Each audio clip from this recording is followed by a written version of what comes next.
Well guys, it's time for me to do something every Star Wars YouTuber has to do at least once in their life. Rank the movies. This will be highly opinionated and controversial, so without further ado, let's talk Star Wars. So let's first establish how I'll be ranking these movies. I'll primarily focus on how they perform individually, with a secondary focus on their contributions to the saga as a whole. As of right now, we have 10 films when you add in Solo and Rogue One, and we'll be starting with the worst and working our way up. Now, a quick disclaimer. This is all purely my opinion. People get their enjoyment from different films, and I'm of the belief that most of the Star Wars movies are actually bad movies, but that doesn't mean I love them any less. So with all that out of the way, let's get right into this. Coming in at dead last, we have number 10, The Phantom Menace. Now, I want to be very clear.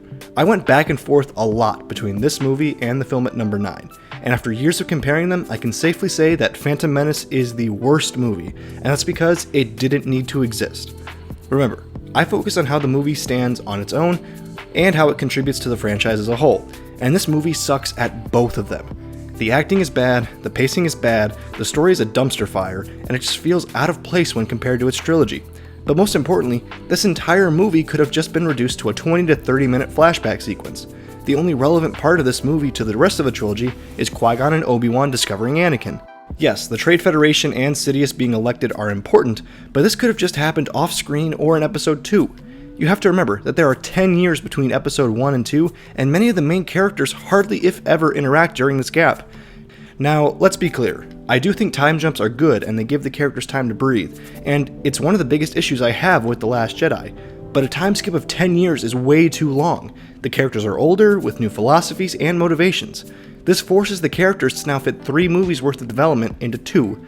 If I could redo the prequel trilogy, I would start with Episode 2, have the middle movie be about the Clone Wars only, and then finish it off with Episode 3. You could do all that without changing anything narratively, and that is why this movie is in last place. It effectively handicapped the rest of the trilogy and just didn't need to be here. Also, it gave us Jar Jar, which is unforgivable. At number 9, we have the follow-up to Phantom Menace, Attack of the Clones. This movie has some fun parts, but much like its predecessor, it is still hot garbage.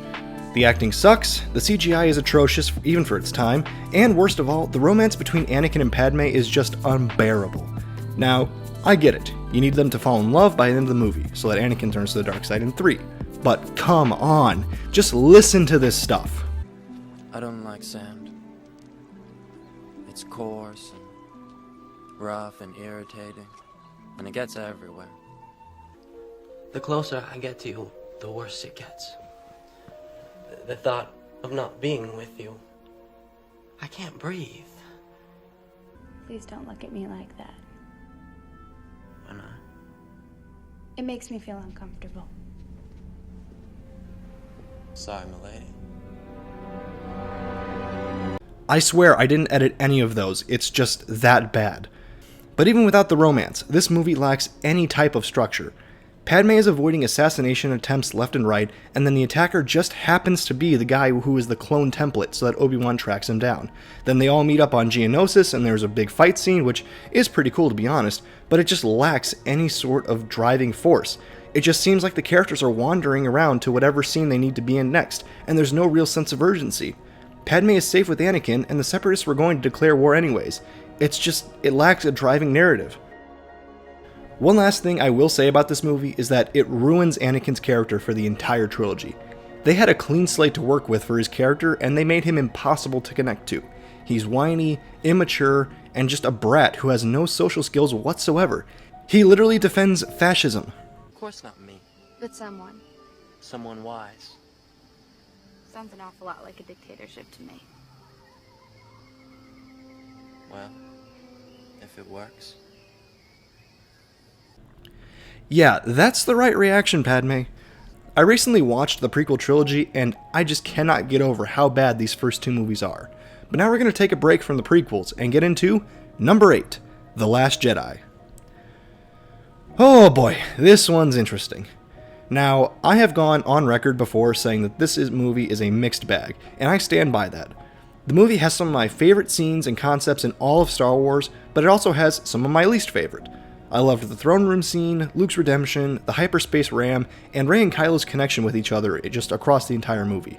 Also, While it will probably be overturned in Episode 9, I do like what they did with Rey's parents being nobody.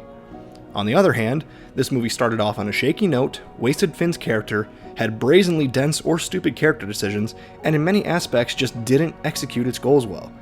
It put the trilogy in a weird position and just didn't do a good job setting up the rest of the story. Now, I have seen a lot of people ranking this movie below the prequels, and I just have to flat out disagree. I strongly encourage people to rewatch the first 2 prequels and then watch The Last Jedi. There is a clear improvement in dialogue, story, character development, and acting in The Last Jedi, not to mention better fight scenes. It's bad, but episodes 1 and 2 are on a whole nother level. I have a full review of The Last Jedi on my channel, which I will link if you guys are interested, but for now, let's move on. Coming in at number 7, we have Solo. Now, I actually like this film. It's a fun little action movie that I could rewatch over and over again. That being said, from a storytelling perspective, it is way too predictable. The movie just seems to be going through the motions and hitting fan service at every turn. Han meets Chewie, Han meets Lando, they do the Kessel Run, Han wins the Falcon, etc. Again, it does all this well, but it's so predictable that it detracts from the movie as a whole. Another problem that Hello Greedo broke down very well is the time frame. It's weird that all this happens to Han over the span of a week max. I wouldn't have guessed that Han got the Falcon, met Chewie, met Lando, and did the Kessel Run all within a few days' time. It feels like they tried to cram as much in as they could, and it just doesn't make canonical sense.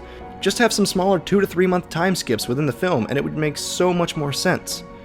Overall, it's a fun movie, but it lets the fan service drive the story, and it suffers as a result. Number 6. This one's gonna piss some people off. Return of the Jedi. In range. Take the shot. Now, hold your fire, I can explain. Return of the Jedi is by far my least favorite film from the original trilogy. It just doesn't work as well as the first 2 did. And this primarily centers around Luke's temptation and rejection of the dark side. Let's compare Luke and Anakin for a second. Both are tempted by Palpatine to turn to the dark side, but Luke's journey is not nearly as compelling. When Anakin turns, it's to work with Palpatine to save Padme, and betraying the Jedi is a necessary action in his eyes. With Luke, Palpatine is just like, yeah, I'm killing all your friends, now take your father's place at my side and serve me. Luke's motivation to turn to the dark side is to save his friends, but even if he did, he would still despise the Empire and Palpatine. It just doesn't make as much sense. There's no motive for him to stay and become Palpatine's apprentice. I also don't like the lightsaber battle between Luke and Vader. And I get that it's father and son, but between the choreography and the slower pace, it just doesn't click for me. It just doesn't have that emotional connection that we see in other fights throughout Star Wars. Everything else was meh, but the way they treat Luke just bumps this movie way down on my list. This also killed it for me.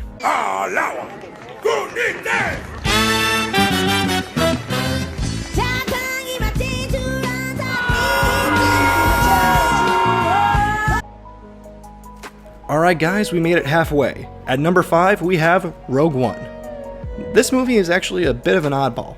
It does a lot of cool stuff, and it shows a side of Star Wars that we don't get to see in the main saga. It has an intriguing story and a great lead into Episode 4. A lot of people do criticize the characters in this movie for being boring, and while I can certainly see their points, it works for me. I focus more on the how than the who when I watch this movie.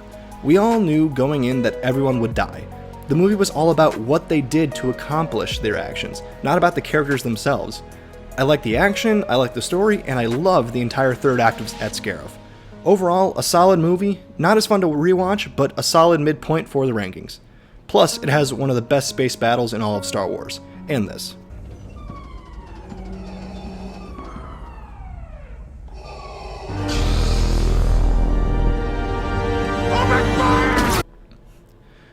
Moving on up to number 4, we have The Force Awakens. Now, I really enjoyed this movie. It was a great start to the new trilogy and helped reassure fans that Star Wars would live on. The movie pays homage to A New Hope and introduces us to the next generation of Star Wars. It hits all of its marks and it sets up the trilogy perfectly. My main critique would be that there isn't as much world building as I would have liked. We don't really know much about the New Republic before Starkiller Base destroys the capital, and that misses out on what could have been a huge point of impact. To be fair, most of the other films rely on either each other or supplemental material to really flesh out their backgrounds, but still, with 30 years passing since the last episode, I wish we got more. My only other critique would be that while it was supposed to be a quote safer film and pay homage to 4, there were moments where it felt more like a direct ripoff, but for a majority of the film I think it worked out. Great film, and I'm excited to see where JJ takes the trilogy in episode 9. Alright guys, top 3. Shout out to all of you who made it this far. At the number 3 spot we have episode 3, Revenge of the Sith. Now, I know what some of you are thinking about a prequel being in the top 3, and honestly, it surprised me when I made the list. I just really love this movie. It's held back by how bad the first 2 movies are, but on its own, this film is great. Yes, Anakin's fall isn't depicted as well as it could be, but this movie does everything else so well you almost forget about it. This film has my 2 favorite lightsaber battles and depicts the fall of the Jedi Order perfectly. We get to see the pinnacles of the light and dark side battle for supremacy and the rise of the Galactic Empire.